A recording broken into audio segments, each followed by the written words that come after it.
Picture this. It's the mid-1970s in the United States. Families are lining up at gas stations, grocery prices are climbing every week, paychecks can't keep up, and the stock market feels stuck. It was a time when Americans learned a word they never wanted to hear again: stagflation. Fast forward to 2025, and that same word is creeping back into headlines. Inflation is still running hotter than the Federal Reserve's target.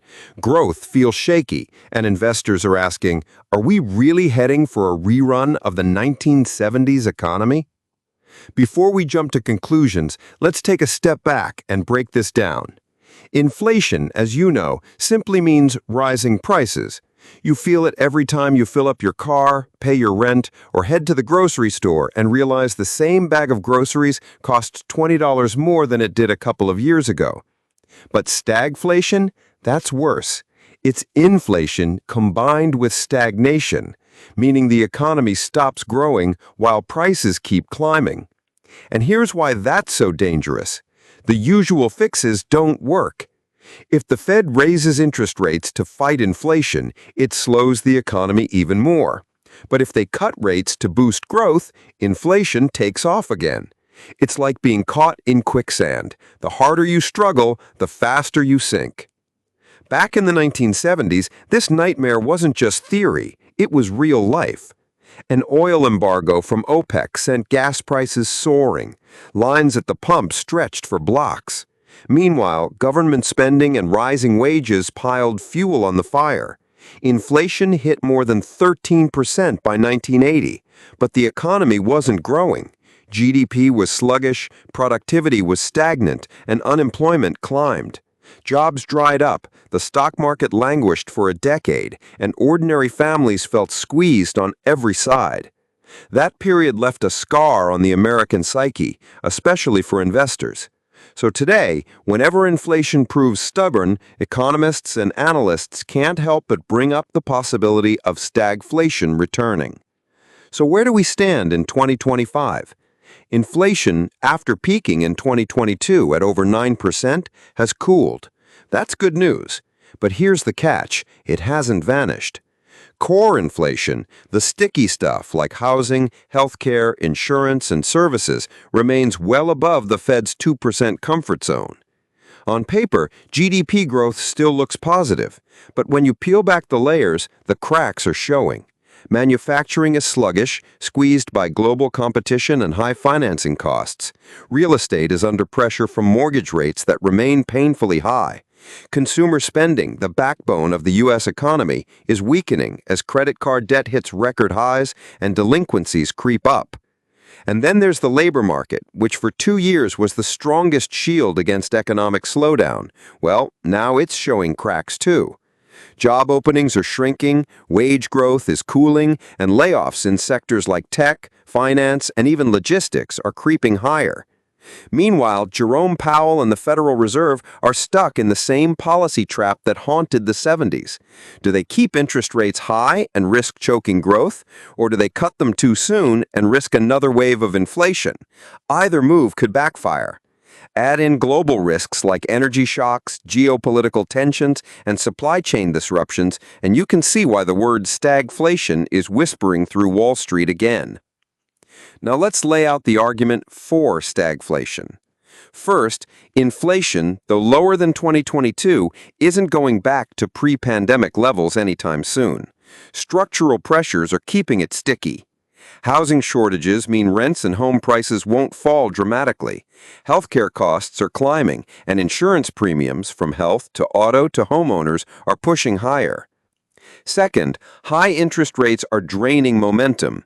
Businesses are pulling back on investments, and consumers are stretched thin. That means fewer expansions, fewer hires, and ultimately slower growth. And then there's energy, which remains a wild card.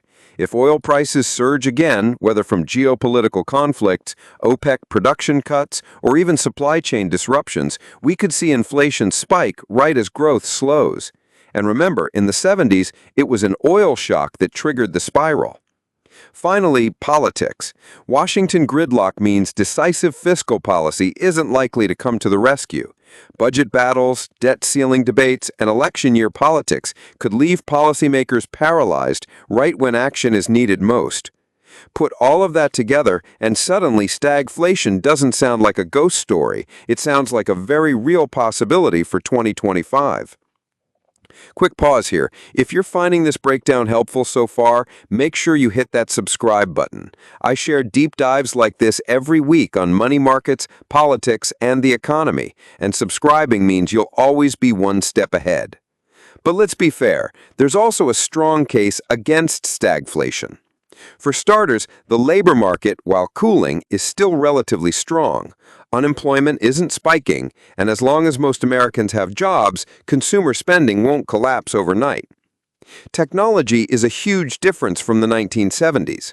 Back then, productivity was stagnant. Today, AI, automation, and reshoring trends are driving efficiency gains across industries. That means the U.S. could maintain growth even with higher prices, something unthinkable 50 years ago. And unlike the 70s, the Federal Reserve has credibility today. Jerome Powell has shown he's willing to keep rates higher than longer, even at the risk of short-term pain, until inflation cools. That credibility matters because inflation often runs on psychology.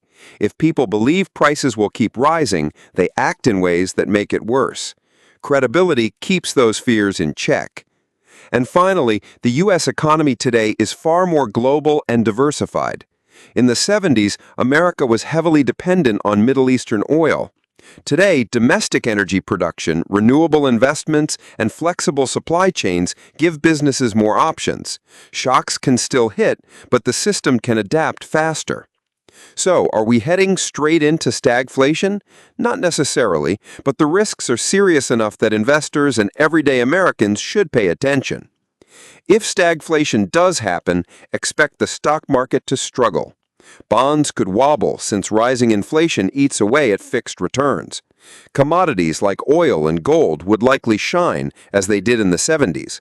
Real estate with fixed-rate loans could offer protection, while dividend-paying stocks and Treasury inflation-protected securities, TIPS, may help preserve value.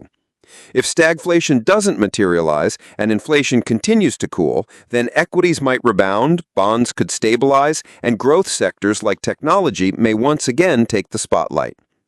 Either way, the smartest strategy is to stay informed, stay flexible, and diversify. Now let's zoom out. Will 2025 really mirror the 1970s? History rarely repeats itself exactly, but it often rhymes. The echoes are here: energy volatility, sticky inflation, political tension. But there are key differences too: stronger institutions, better data, faster monetary policy tools, and yes, a more interconnected global economy. That interconnectedness cuts both ways. It cushions some shocks, but also spreads risks more quickly. So maybe the better question isn't whether we're reliving the 1970s, but whether today's mix of risks and opportunities will create its own unique version of turbulence, one that future generations will point back to as our defining economic challenge. And remember, if you want more clear, no-nonsense breakdowns like this, where history, politics, and money markets all come together, hit that subscribe button right now. You don't want to miss what's coming next. So let me leave you with this. Stagflation may or may not be our future, but ignoring the possibility is the real risk. Stay alert, stay